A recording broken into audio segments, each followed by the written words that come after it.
Welcome to public TV news బులెటిన్ల ముందుగా headlines. చిన్మయ machine భవన నిర్మాణానికి డాక్టర్ శంకర్ శర్మ లక్ష విరాళం.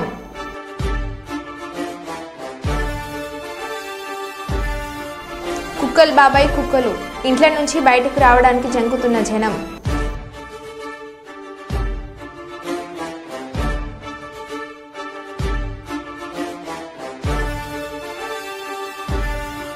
ఛత్తీస్గఢ్ బీజాపూర్ జిల్లాలో లొంగిపోయిన 25 మంది మావోయిస్టులు.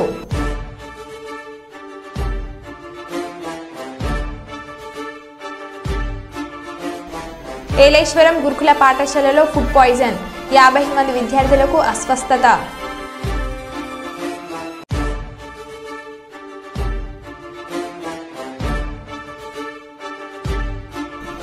వరంగల్ జిల్లాలో భారీ అగ్ని ప్రమాదం.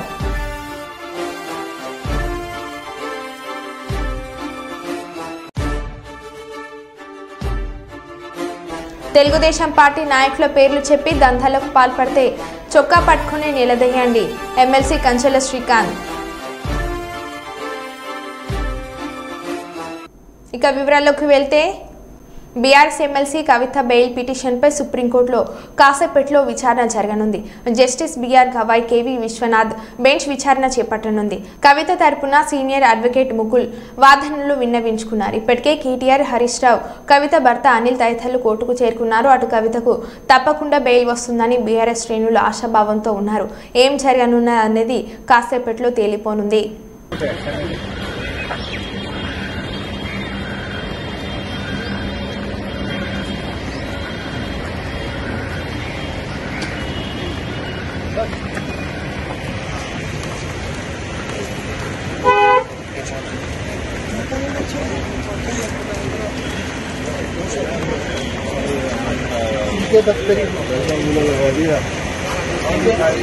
एक चैलेंज आएगा.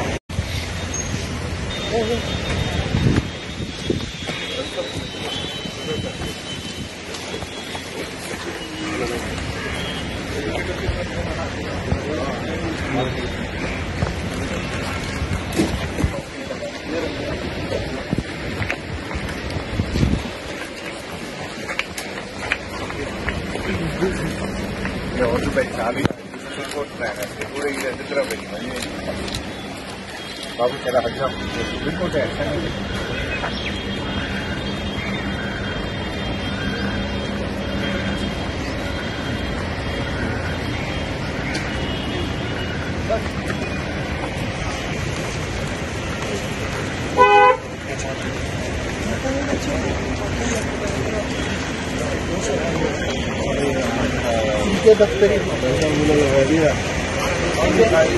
एक चैलेंज आएगा. గతంలో తండ్రి అధికారాన్ని అడ్డం పెట్టుకుని రాష్ట్రాన్ని సమూలంగా దోచేసి సీబీఐ కేసులో అరెస్టు అయి 16 నెలలు జైల్లో ఉండి జగన్ బెయిల్పై బయటకు వచ్చి వాయిదాలు హాజరు కాకుండా తప్పించుకొని తిరుగుతూ రాష్ట్ర ప్రజలకు మోసపూరిత వాగ్దానాలు ఇచ్చి మోసగించి 2019లో అధికారంలోకి వచ్చి ప్రతి డిపార్ట్మెంట్ ముఖ్యమంత్రి హోదాలో జగన్మోహన్ రెడ్డి అవినీతిమయం చేసి దేశాన్ని కూడా మోసం చేశారని, అందువల్ల ఇలాంటి ఆర్థిక ఉగ్రవాది ప్రజల మధ్య ఉంటే మరింత ప్రమాదం జరిగే వీలున్నందున కేంద్ర ప్రభుత్వం చొరవ తీసుకుని సీబీఐ కేసులలో నిందితుడిగా ఉన్న జగన్మోహన్ రెడ్డిని తక్షణమే అరెస్ట్ చేసి లోపలికి పంపాలని తెలుగుదేశం పార్టీ రాష్ట్ర ప్రధాన కార్యదర్శి సోమిశెట్టి వెంకటేశ్వర్లు సీబీఐకి కేంద్రానికి విజ్ఞప్తి చేశారు.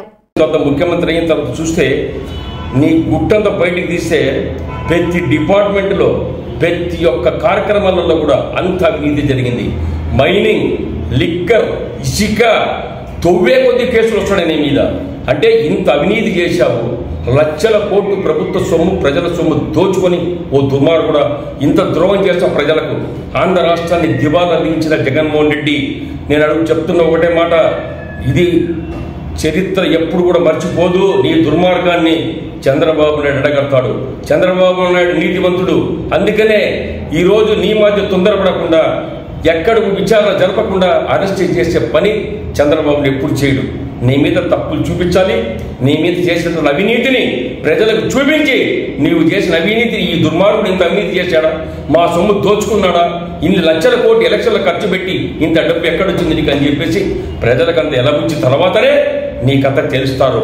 అందుకనే ప్రజానీకమంతా అర్థం చేసుకోవాలి. 5 కోట్ల ఆంధ్ర ప్రజానీకమంతా ఈ దుర్మార్గుడు అంతా ఇంత అవినీతి చేయలేదు. ప్రతి డిపార్ట్మెంట్ డబ్బు కొట్టేశాడు, ప్రతి డిపార్ట్మెంట్ మోసం చేశాడు. ఆ వైకాపాలో ఉండేటువంటి దుర్మార్గులంతా దుర్మార్గులే. అంత ఎమ్మెల్యే మొదలు ఎంపీలు మొదలుకొని మంత్రులు మొదలుకొని అవినీతి పాలైపోయి నాశనం చేశారు రాష్ట్రాన్ని. ఇలా రాష్ట్ర పరిస్థితి ఎట్టుందో ఒకసారి అర్థం చేసుకోండి. అందుకని ప్రజలందరూ కూడా దయదలిచి ఈ దుర్మార్గాన్ని ఆట కట్టాలి, ఈ దుర్మార్గం ఎట్లా ఇంటికి పంపాలని చెప్పేసి చంద్రబాబు నాయుడు గెలిపించారు. అందుకే చంద్రబాబు నాయుడు ఇలా రాష్ట్రం మీద అహర్నిశలు ఈరోజు 1 గంట కూడా వేస్ట్ చేయకుండా శ్రమిస్తూ రాష్ట్రాన్ని ఏ విధంగా నాశనం చేశాడు, జగన్మోహన్ రెడ్డి ప్రభుత్వం ఏ విధంగా నాశనం చేసిందో దాన్ని ఏ విధంగా దారిలో తీసుకురావాలని చెప్పి అహర్నిశలు కష్టపడుతున్నటువంటి నాయకుడు ఇవాళ చంద్రబాబు నాయుడు. అందుకనే సెంట్రల్ గవర్నమెంట్ కూడా విజ్ఞప్తి చేస్తున్నాను, దయచేసి ఈ రోజు వరకు కూడా సిబిఐ ఎంక్వైరీ ఏం జరుగుతుంది, సిబిఐ వాళ్ళు ఏం చేస్తున్నారు, 5 సంవత్సరాల పైన అయిపోయింది. ఈ రోజు వరకు 1 రోజు కూడా జైలు పోలేదు. జైలు వచ్చి ఆయన హాజరు కాలేదు, మన కోర్టుకు వచ్చి హాజరు కాలేదు. ఎందుకు జరుగుతాం ఇదంతా? వెంటనే బెయిల్ పైనటువంటి జగన్మోహన్ రెడ్డిని సిబిఐ వాళ్ళు వెంటనే కోర్టు చట్టం అన్ని ఆలోచించి ఖచ్చితంగా బెయిల్ రద్దు చేసి ఎమ్మడి లోపల పడేయండి. తప్పులు తొందరగా తేల్తాయి. ఈ దుర్మార్గుడు ఒక ప్రపంచ ఉన్నటువంటి మోసం చేసినటువంటి వ్యక్తుల్లో నెంబర్ 1. 44,000 కోట్ల రూపాయలు మోసం చేసిన, ప్రజల సొమ్ము దోచుకుని దేశ సొమ్ము దోచుకున్న దుర్మార్గుడు ఈ జగన్మోహన్ రెడ్డి. ఈ దుర్మార్గుడు వదిలిపెట్టొచ్చునా? అది కాక ఆంధ్రప్రదేశ్ ముఖ్యమంత్రి 5 సంవత్సరాల్లో అవినీతి అంతా ఇంత కాదు, తవ్వే కొద్ది వస్తున్నాయి అన్న డబ్బులు, తవ్వే కొద్ది మోసాలు బయటపడుతున్నాయి. ఇంకా జగన్మోహన్ రెడ్డి బతుకంతా ఎన్ని బయటికి తీస్తే 1 కేసు కూడా నీ ఇలా బయటకు వచ్చే పరిస్థితి లేదు. నీవు ఇలా అంత అవినీతి జరిగింది. దుర్మార్గుడా, ఇంత అవినీతి చేస్తావా? ప్రజల సొమ్ము దోచుకుంటావా? నీవు మళ్ళీ ఈ రోజు వరకు డ్రామాలు ఆడతావా? అరాచకాలు జరుగుతున్నాయి ఆంధ్ర రాష్ట్రంలో. అరాచకాలు ఎక్కడ జరుగుతుంది చెప్పు? నీ దుర్మార్గ పాలన అరాచకాలు జరిగినాయి. దుర్మార్గంగా చంద్రబాబు అరెస్ట్ చేసావు. ఈ రోజు వరకు నీ మీద పగ ఎప్పుడు తీర్చుకోలేదు చంద్రబాబు, తీర్చుకోడు. నీ అవినీతి అంతా చిట్టంతా ఉప్పదీసి ప్రజలకు ముందుంచి నీకంతా అప్పుడు గెలుస్తారు. అంతేగాని నీవు చేసిన తప్పులు ఆ ప్రపంచం భగవంతుడు నిన్ను క్షమించడు. అందుకనే ప్రజలందరూ విజ్ఞప్తి, ఈ దుర్మార్గం ఏ విధంగా శిక్షించాలో, ఏ విధంగా బుద్ధి చెప్పాలో మీకే వదిలిపెడుతున్నాం. చంద్రబాబు నాయుడు మాత్రం ఈ అవినీతి ప్రభుత్వాన్ని, ఈ యొక్క జగన్మోహన్ చేసిన అవినీతి ప్రభుత్వాన్ని వదిలిపెట్టే సమస్య లేదు, వదిలిపెట్టాడు. ఖచ్చితంగా జగన్మోహన్ రెడ్డి ఇంటికి పోయేది గ్యారంటీ, జైలు పోయేది గ్యారంటీ. అందుకని సిబిఐ వాళ్ళు కూడా వెంటనే చొరవ తీసుకొని ఆయన బెయిల్ రద్దు చేసి వెంటనే లోపలేసి న్యాయం జరుగుతుంది.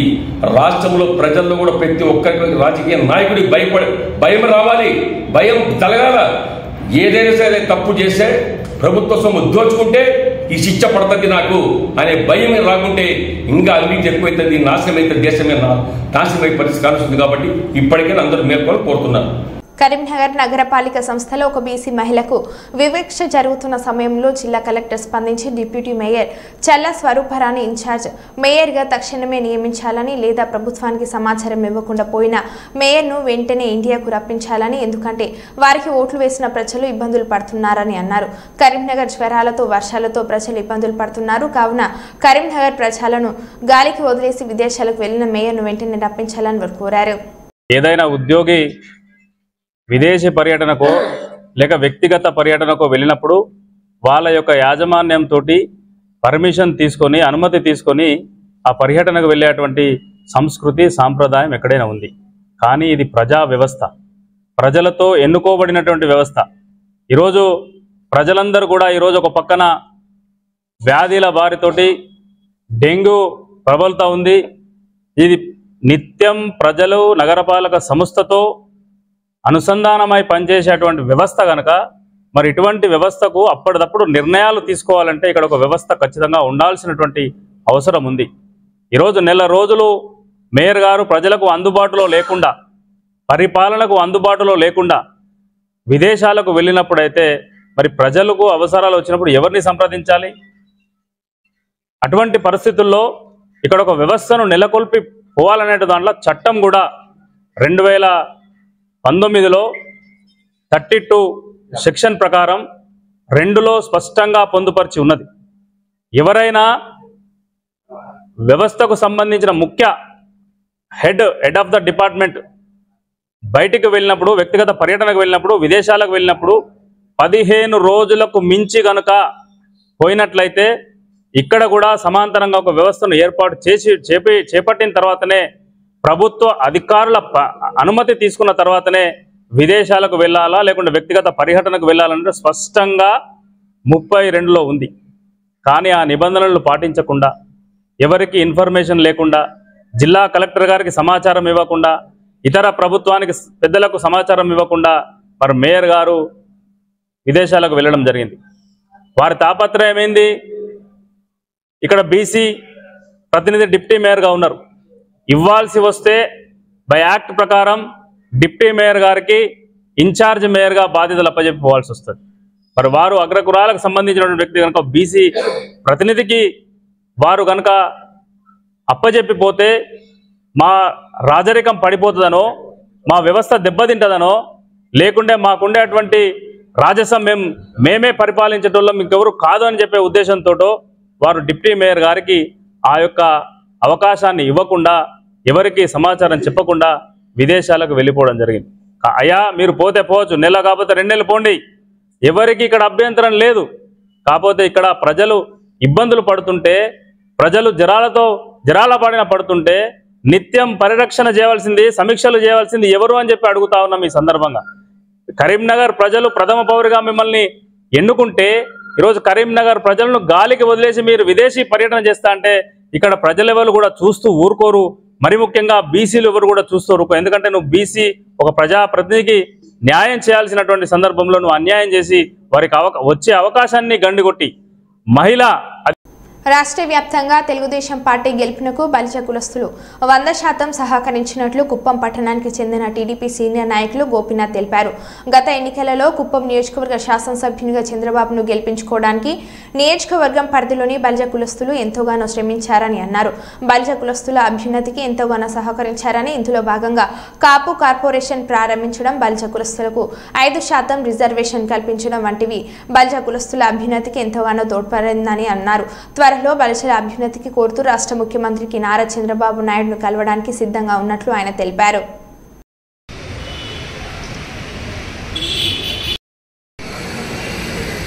నియోజకవర్గ స్థాయి బలిజ సంఘం మీటింగ్ ఇక్కడ తిరుపతి గంగమ్మ దేవస్థానంలో కాల్ఫార్ చేసిన వెంటనే వచ్చినటువంటి బలిజ సోదరులందరికీ మా యొక్క నమస్కారాలు తెలుపుతూ, ముఖ్యంగా ఈరోజు ఇక్కడ మేము ఒక అజెండా అనేది ఏర్పరచుకోవడం జరిగింది. ఎలక్షన్స్ ముందరైతే ప్రతి ఒక్కరు కూడా తెలుగుదేశం పార్టీకి 100% అండగా ఉండి నిలబడి గెలిపించాలనే ఉద్దేశంతో ఆ రోజు మేము చంద్రబాబు నాయుడు గారికి మద్దతు ఇవ్వడం జరిగింది. అదేవిధంగా ఈరోజు చంద్రబాబు నాయుడు గారికి 100% కుప్పం నియోజకవర్గంలోని బలిజలందరూ కూడా నిలబడి గెలిపించి ఆయన్ని ఎక్కడా లేని విధంగా 154 స్థానాల్లో 164 స్థానాల్లో మనం విజయకేతనం ఎగిరేసాం. ఎంతో మనల్ని ఆర్థికంగా అయితేనేమి, సామాజికంగా అయితేనేమి ఎక్కడా ఎదగనీయకుండా చేసినటువంటి జగన్మోహన్ రెడ్డిని 11 స్థానాలకు మనం పరిమితం చేయడం జరిగింది. కాబట్టి ఇటువంటి పరిస్థితుల్లో కుప్పం నియోజకవర్గంలో ఆ రోజు 2014 నుంచి 19 వరకు చేసినటువంటి బలిజ సోదరులందరికీ కూడా పేరు పేరున ధన్యవాదాలు తెలుపుతున్నాను. ఎందుకంటే ఈ యొక్క సమావేశ విషయం ముఖ్యంగా ఎలక్షన్స్కి బలిజ కులస్తులందరూ కమిటీలుగా ఫామ్ అయి నియోజకవర్గం మొత్తము తిరిగి ప్రతి ఒక్క బలిజ కులస్తుని ట్రక్ చేసి ప్రతి ఒక్క ఓటు కూడా తెలుగుదేశం పార్టీకే వేయాలని చెప్పి కోరి, అదే రకంగా మన పార్టీకి మద్దతు తెలిపిన మన బలిజ సోదరులందరికీ కూడా నేను మనస్ఫూర్తిగా ధన్యవాదాలు తెలుపుతున్నాను. ఇప్పుడు అధికారం వచ్చిన తర్వాత ముఖ్యమంత్రి గారికి విన్నవించడానికి ఏమనగా, సార్ బలిజ సోదరులందరూ కూడా బలిజ కులం అనేది చాలా ఆర్థికంగా వెనుకబడి ఉన్నటువంటి కులం. మేము కోరుతున్నది ఆర్థికంగా బలోపేతం చేయాలని, అదేవిధంగా బలిజ కులస్తులు ఎలా అయితే మన పార్టీకి దోహదపడి పార్టీ గెలిపించుటకు గాను ఎంత కష్టపడ్డారో వారిని ఆర్థికంగా బలోపేతం చేయాలని చెప్పి నేను మరీ ముఖ్యమంత్రి గారిని కోరుతున్నాను.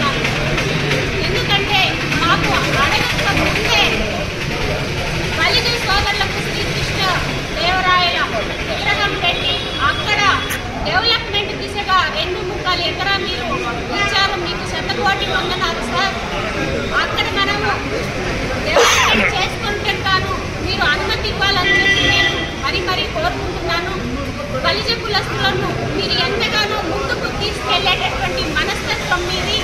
అడగక ముందే ఏమి కావాలో ఇచ్చేటటువంటి ధైర్యం సాహసాలు కలిగినటువంటి ముఖ్యమంత్రి గారు మీరని చెప్పి కూడా నేను మనస్ఫూర్తిగా కోరుకుంటూ బలిజ కులస్తులకు మంచి చేస్తారని చెప్పి అనిగా భావించి అందరికీ కూడా అందరి తరఫున నేను ముఖ్యమంత్రి గారిని కోరుకుంటూ వివరించుకుంటున్నాను. Thank you very much. Peddapalli జిల్లా గోదార్ఖని 25వ డివిజన్లో శ్రీకృష్ణ జన్మాష్టమి వేడుకలు ఘనంగా నిర్వహించడం జరిగింది. పెద్దపల్లి జిల్లా రామగుండం 25వ డివిజన్ చంద్రబాబు నగర్ కాలనీలో శ్రీ మల్లికార్జున యాదవ సంఘం ఆధ్వర్యంలో కార్పొరేటర్ నగ్నూరి సుమలత రాజు, మాజీ corporator Dasari Uma Sambamurthy, BRS incharge Punnam శశికుమార్ల సమక్షంలో శ్రీకృష్ణ జన్మాష్టమి వేడుకలు ఘనంగా నిర్వహించారు. యువకులు, చిన్నవారు, పెద్దవారు అనే తేడా లేకుండా ప్రతి ఒక్కరూ ఉట్టి కొట్టడంలో అతి ఉత్సాహంగా పాల్గొన్నారు.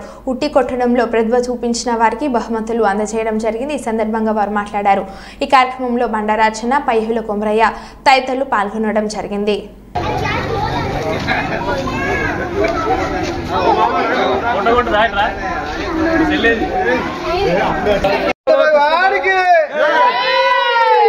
कृष्ण भगवान के जय बोलो, कृष्ण भगवान के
అది నమ్మించడానికి కొడితే దాస్తాడు.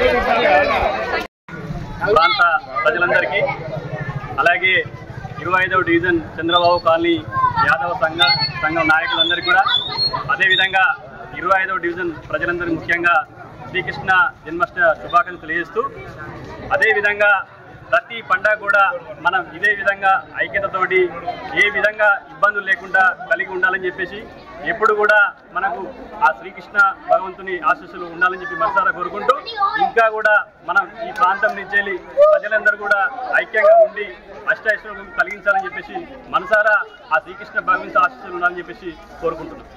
కానీ వాసులకు, ఈ యాదవ సంఘం వాసులకు నా యొక్క ధన్యవాదాలు. ఈ శ్రీకృష్ణ జన్మాష్టమి ఎల్లవేళగా ఇదే విధంగా జరుపుకోవాలని కాలనివాసులకు, కాలనీ పెద్ద మనుషులకు, వచ్చినటువంటి నాయకులకు అందరికీ ధన్యవాదాలు చేస్తూ శ్రీకృష్ణ భగవానికి కృష్ణే వందం జగద్గురు. కృష్ణుడు ఆది గురువు ఈ ప్రపంచానికి, ఒక భారతదేశానికే కాదు. ఎందుకంటే తన యొక్క చేష్టల ద్వారానే మానవుని వృత్తి ప్రవృత్తి తెలియజేసాడు. ఎందుకంటే తను చేసిన కార్యాలన్నీ భగవత్ కార్యాలు. ఎవరు ఏదన్నా కానీ శిష్య రక్షణ, దుష్ట శిక్షణ కూడా తన చేష్టల ద్వారానే చేసి యాదవ కుల భూషణుడైంది. కాబట్టి ఈ యాదవుల పండుగగా ఈరోజు జరుగుతుంది. అందులో మన చంద్రబాబు కాలనీలో మల్లికార్జున యాదవ సంఘం ఆధ్వర్యంలో జరుగుతున్న ఈ వేడుకలకు పాల్గొన్న ప్రముఖులందరికీ మరియు యాదవ సంఘం అధ్యక్షులైన రాజయ్య గారికి మరియు వారి సహచర సభ్యులకు కొమరన్న కానీ మల్లన్న కానీ ప్రతి ఒక్కరికి పేరు పేరున నమస్కారాలు తెలియజేసుకుంటూ, ప్రతి కృష్ణుడు చేసిన పనుల ద్వారా మనం ఏదైతే స్ఫూర్తి పొంది మనం కూడా వారి ఆదర్శ బాటలో జరగాలి. కర్మఫలం ఖచ్చితంగా అనుభవించాల్సింది ఎంత ముఖ్యమో కర్మం చేయడం కూడా అంతే ముఖ్యం. ఒక తప్పు చేయాలంటే పాపభీతి ఆనాడే చెప్పిండు. ఆ తప్పును ఎందుకు చెయ్యొద్దో తెలుసు, ఎందుకు చెయ్యాలో కూడా తెలుసు. కాకినాడ జిల్లా ప్రతిపాడు ఏలేశ్వరం గురుకుల పాఠశాలలో ఫుడ్ పాయిజన్, 49 మంది విద్యార్థులకు అస్వస్థత. ఏలేశ్వరం గవర్నమెంట్ హాస్పిటల్లో వైద్యం పొందుతున్న విద్యార్థులు గురుకుల పాఠశాల క్యాంటీన్ అపరిశుభ్రంగా ఉండటం వల్లే ఫుడ్ పాయిజన్ అయి ఉంటుందని అనుమానాలు వ్యక్తం చేస్తున్న విద్యార్థిని తల్లిదండ్రులు. గతంలో ఇదే గురుకుల పాఠశాలలో విలేకరులు వార్తలు ప్రచురించగా వారిపై కూడా తప్పుడు ప్రచారాలను సైతం చేయించుకున్న గురుకుల పాఠశాల సిబ్బంది.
పలమనేరులో ఇంటర్ విద్యార్థిని మృతి. జ్వరం రావడంతో ప్రైవేట్ క్లినిక్ తీసుకువెళ్లిన తల్లిదండ్రులు ఇంజెక్షన్ ఇచ్చి ఇంటికి పంపించిన కాసేపటికే పిట్స్తో పడిపోయిన విద్యార్థిని బ్రెయిన్ డెడ్తో చనిపోయిందని నిర్ధారించిన వైద్యులు. ఏపీలో వైద్యాన్ని గాలికొదిలేసి చోద్యం చూస్తున్న కూటమి ప్రభుత్వం అని ఆరోపణలు చేస్తున్న ప్రతిపక్ష నాయకులు.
Gracias.